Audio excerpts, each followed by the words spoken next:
چمکی، ہوا میں لہرائی تو ایسا نہیں لگتا تھا کہ حسین کے تنہا ہاتھ میں اکیلی تلوار ہے، ایسا لگتا تھا جیسے آسمان کی تمام بجلیاں تلوار میں سما گئی ہوں، ایسا لگتا تھا کہ ستاروں نے اپنی جگہ چھوڑ کر ذوالفقار کی دھار میں آ گئی ہوں، ایسا لگتا تھا کہ آدم کا ہاتھ دعا کے لیے اٹھ گیا ہو، ایسا لگتا تھا کہ نوح کی کشتی اپنے نجات کا رخ دیکھ رہی ہے، ایسا لگتا تھا کہ دریائے نیل میں فرعون غرق ہو رہا ہے، یزیدی تباہ ہو رہے ہیں، ایسا لگتا تھا جیسے کعبے کا رخ قبلہ، کعبے کا رخ کعبہ کی طرف۔ السلام علیکم ورحمۃ اللہ وبرکاتہ، نحمده ونصلی علی رسولہ الکریم، اما بعد، فاعوذ باللہ من الشیطان الرجیم، بسم اللہ الرحمن الرحیم۔ امید کرتا ہوں کہ آپ تمامی حضرات خیریت سے ہوں گے۔ تو حضرات، آج بہت ہی شاندار کہانی لے کے حاضر ہوا ہوں، تو آپ ضرور اس ویڈیو کو دیکھیں۔ جب اللہ تعالیٰ نے ان کی سماعت پر، ابصار پر، بصارت پر پہرا بٹھا دیا، مہر لگا دیا اور حجت تمام ہو گئی، جتنی مہلتیں دینی تھی دی جا چکی، جتنی مواقع فراہم کرنے تھے ہو چکے، جتنی بار ضمیر کو جگانا تھا جگا چکے، دلوں میں ٹس سے مس جب کوئی نہیں ہوا تب بالآخر فیصلہ وہی ہوا، اے نانا جان جو میں نے وعدہ کیا تھا نبھانے جا رہا ہوں، اے پدر بزرگوار خیبر شکن جس نیت سے آپ نے پرورش کی ہے اس مقصود کی طرف جا رہا ہوں، اے مادر مہربان خاتون جنت جو سمجھ کر آپ نے دودھ پلایا تھا آج اس کا حق ادا کرنے جا رہا ہوں۔ نتیجہ کیا ہوا؟ خیمے میں گئے، اپنے والد کا، اپنے نانا کا کپڑا لیا، سر پہ امامہ باندھا اور زیب تن ہو کر دلدل پر بیٹھ کر خاندان کو آخری سلام کر کے میدان کارزار میں حسین اتر پڑے، ایر لگائی۔ گھوڑے کو ناز ہے کہ آج امام میرے اوپر ہے، امام کو ناز ہے کہ گھوڑا بھی میرا وفادار ہے، چل پڑے۔ امام نے یزیدی لشکر پر جب حملہ کیا، وار کیا، یزیدیوں میں انتشار پیدا ہو گیا، حیدری کچھار کا شیر نر جب بفر کر زیادی بھیڑیوں پر حملہ آور ہوا تو کشتوں کے پشتے لگا دیا، لاشوں کا ڈھیر لگا دیا۔ بھوکا پیاسا حسین کھاتے پیتوں کو کاٹتا ہوا چلا جا رہا ہے، تلوار چمکی، ہوا میں لہرائی تو ایسا نہیں لگتا تھا کہ حسین کے تنہا ہاتھ میں اکیلی تلوار ہے، ایسا لگتا تھا جیسے آسمان کی تمام بجلیاں تلوار میں سما گئی ہوں، ایسا لگتا تھا کہ ستاروں نے اپنی جگہ چھوڑ کر ذوالفقار کی دھار میں آ گئی ہوں، ایسا لگتا تھا کہ آدم کا ہاتھ دعا کے لیے اٹھ گیا ہو، ایسا لگتا تھا کہ نوح کی کشتی اپنے نجات کا رخ دیکھ رہی ہے، ایسا لگتا تھا کہ دریائے نیل میں فرعون غرق ہو رہا ہے، یزیدی تباہ ہو رہے ہیں، ایسا لگتا تھا جیسے کعبے کا رخ قبلہ، کعبے کا رخ کعبہ کی طرف ہو گیا ہو، ایک جگہ جمع ہوا کعبہ متحرک کعبے کو دیکھ رہا ہے، ایک جمع ہوا کعبہ متحرک کعبہ کو دیکھ رہا ہے، محبتوں کا قبلہ، محبتوں کا قبلہ، عقیدتوں کا کعبہ یزیدیوں کے مقابلے میں کھڑا تلوار چلا رہا ہے، ایسا لگتا تھا کہ حسین کے بازو میں حیدر کرار کا بازو سما گیا ہو، ایسا لگتا تھا جیسے فاطمہ زہرا کا دودھ حسین کی رگوں میں نیا خون بن گیا ہو، ایسا لگتا تھا آپ نعرہ بند کیجئے، ایسا لگتا تھا جیسے تمام جنہ انتظار دے رہے ہیں، داد شجاعت دے رہے ہیں اور ان کی دعاؤں میں فرشتوں کی آمین شامل ہو گئی ہو، ایسا لگتا تھا کہ صداقت سمٹ گئی ہے، ایسا لگتا تھا کہ عدالت نے پکڑ لیا ہے، ایسا لگتا تھا کہ سیادت نے اپنے جلوے دکھا دیے ہیں، ایسا لگتا تھا کہ تنہا حسین میں جرأت موسیٰ بھی ہے، استقامت ابراہیم بھی ہے، ارادہ اسماعیل بھی ہے۔ یہ اس وقت سامنے شیطان تھا، اسماعیل کا ارادہ پہاڑ تھا، اس وقت یزیدی فوج ہے، حسین کا ارادہ پہاڑ ہے. تلوار چلتی رہی، تلوار چلتی رہی، کشتوں کے پشتے لگتے رہے، لاشوں کے ڈھیر لگا دیے. اب اس تلوار کو روکا کیسے جائے؟ اس تلوار کا رکنا یزیدی نقطہ نظر سے بہت ضروری تھا. یہ تلوار روکے، یہ تلوار روکے گی تو یزیدی بچیں گے. زیادی بھیڑیوں کو کاٹتے تھے جیسے کوئی گاجر مولی کو کاٹ رہا ہو.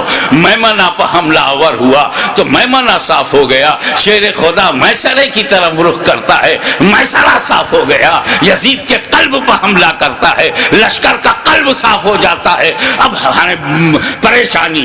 ابن سعد، ابن زیاد پریشان ہو گئے. شمر ذوالجوشن حیران ہو گیا. خولی مایوس ہو گیا. یا اللہ یہ کیا ہو رہا ہے؟ ایک ہی آدمی سب کی گردنیں کاٹتا چلا جا رہا ہے. کہیں ایسا نہ ہو کہ ایک تاریخ ایسی بن جائے کہ 20,000 کے لشکر جرار کو تنہا ایک آدمی نے شکست دے دیا. اس تلوار کو رکنا چاہیے، یہ تلوار رکنی چاہیے. مگر اس تلوار کو روکا کیسے جائے؟ وہ تلوار جسے بھوک نہ روک سکی، وہ تلوار جسے پیاس نہ روک سکی، وہ تلوار جسے لاشیں نہ روک سکی، وہ تلوار جسے زینب و سکینہ کے مریض خطر میں آ جانے کا اندیشہ نہ روک سکا، وہ تلوار جسے علی اکبر کی لوٹی ہوئی جوانی نہ روکے، وہ تلوار جسے لٹا ہوا قاسم کا شباب نہ روکے، وہ تلوار جسے عباس علم بردار کے کٹے ہوئے بازو نہ روکے، وہ تلوار جسے معصوم اور شیر خوار بچہ علی اصغر کی موت نہ روک سکے. اس تلوار کو کوئی روک نہیں سکتا. زمین بھی تائید میں ہے، آسمان بھی حمایت میں ہے، فضا بھی مددگار ہے. اس تلوار کو کوئی روک نہیں سکتا. وہ تلوار جو بھوک سے نہ رکے، پیاس سے نہ رکے، قتل سے نہ رکے، خیموں میں لاشیں لے جانے سے نہ رکے. اچانک وہ تلوار رک گئی، وہ تلوار رک گئی. بس یہی نازک سا موڑ ہے. وہ تلوار رک گئی، بھوک سے نہیں، پیاس سے نہیں، شہیدوں کی شہادت سے نہیں، بہو بیٹیوں اور بہنوں کے خطرے میں جانے کے اندیشے سے نہیں رکی.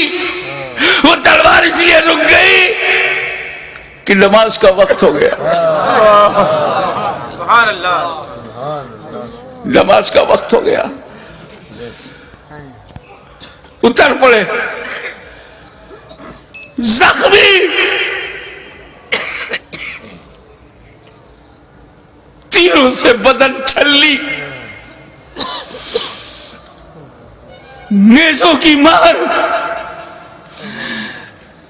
علی کا ایک شیر ان جنگلی کتوں میں گھر گیا. آپ جانتے ہیں واقعی ایک شیر ہو، اس کو 2000 کتے گھیر لے تو کن کن کتوں کو مارے؟ زخموں سے چور، ہر بدن کے ہر حصے سے لہو. یہ کیسا وضو ہے میرے امام؟ اللہ ہمارے لیے، امت کو بچانے کے لیے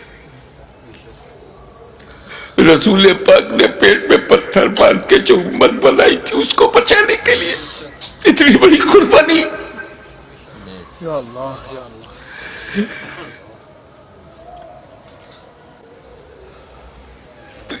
زمین پر گرے سجدے میں. یزیدیوں نے سوچا بس یہی موقع ہے، اگر یہ اٹھے گا شیر تو پھر مارے گا، اسے اٹھنے نہ دو. شقی القلب پتھر دلوں نے نبی کا کلمہ پڑھتے ہوئے بھی نبی کے نواسے کو، نبی کی جان کو، نبی کی پہچان کو، نبی کے بیٹے کو، نبی کی نسل کو، نبی کی اولاد کو، نبی کے نور کو سجدے کی حالت میں ایسا وار کیا. سر مبارک تن مبارک سے جدا ہو گیا. انا للہ وإنا إليه راجعون.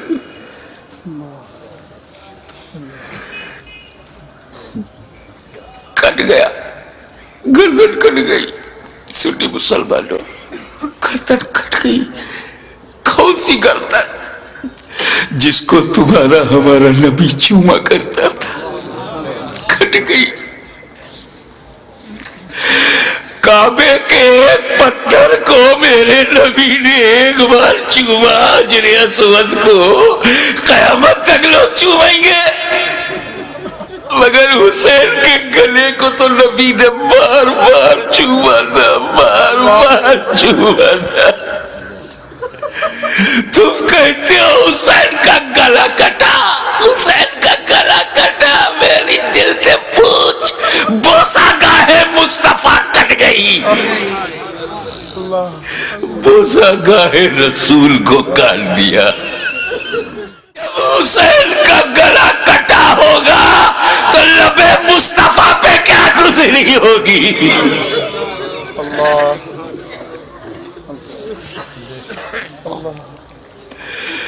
حضرت عبداللہ ابن عباس روایت کرتے ہیں، جو بحقی میں ہے، مشکات میں ہے،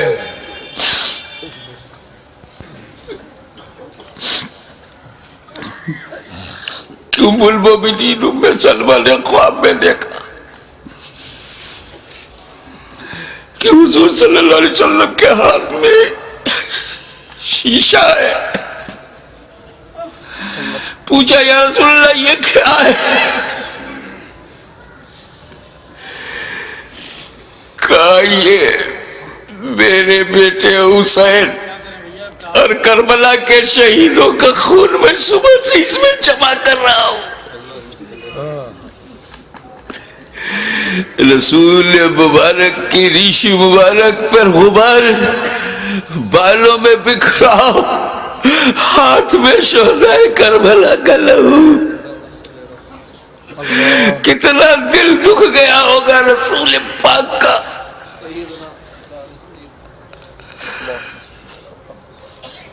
سر کٹا، کیسے بولوں، نہیں کہہ پا رہا ہوں. کسی اور گھر کا واقعہ ہوتا تو میں تفصیل سے بیان کرتا. یہ غم تو میرے اپنے خاندان کا غم ہے، یہ تو اہل بیت کی آزمائش کا. بس یوں سمجھو کہ نیزے پہ اس سر کو اٹھایا ظالموں نے.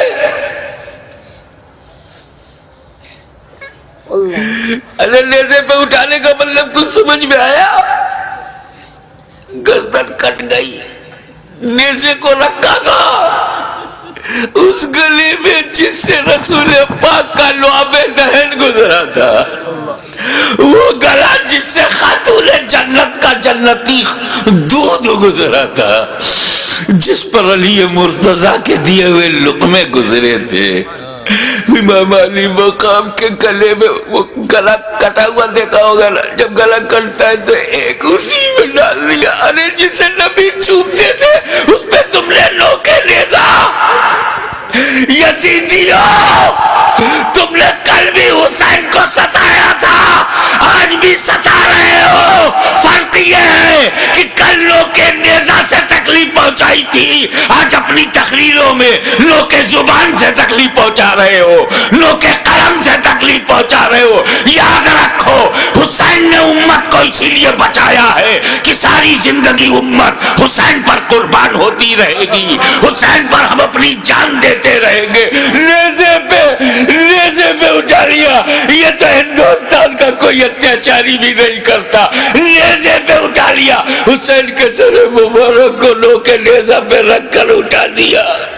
جلوس نکالا، نوکے نیزہ پہ بلند کر دیا امام کا سر، اور وہیں سے میرا امام اپنے غلاموں کو آخری درس دے رہا ہے. اے میرے غلاموں، دیکھو یزیدیوں کی بھیڑ میں، یزیدیوں کے لشکر میں تیرا امام کا سر اوپر ہے، تیرے امام کا سر اوپر ہے، تیرے امام کا سر بلند ہے، یعنی جن کا سر کٹا نہیں ان کا سر نیچے ہے، جس کا کٹ گیا وہ سر بلند ہے۔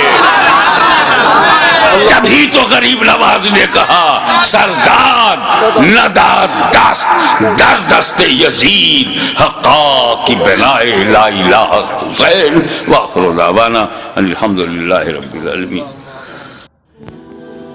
تو محترم حضرات، اگر آپ کو یہ ویڈیو اچھے لگے تو ضرور آپ میرے چینل کو سبسکرائب کریں اور اس ویڈیو کو دوسرے تک شیئر کریں۔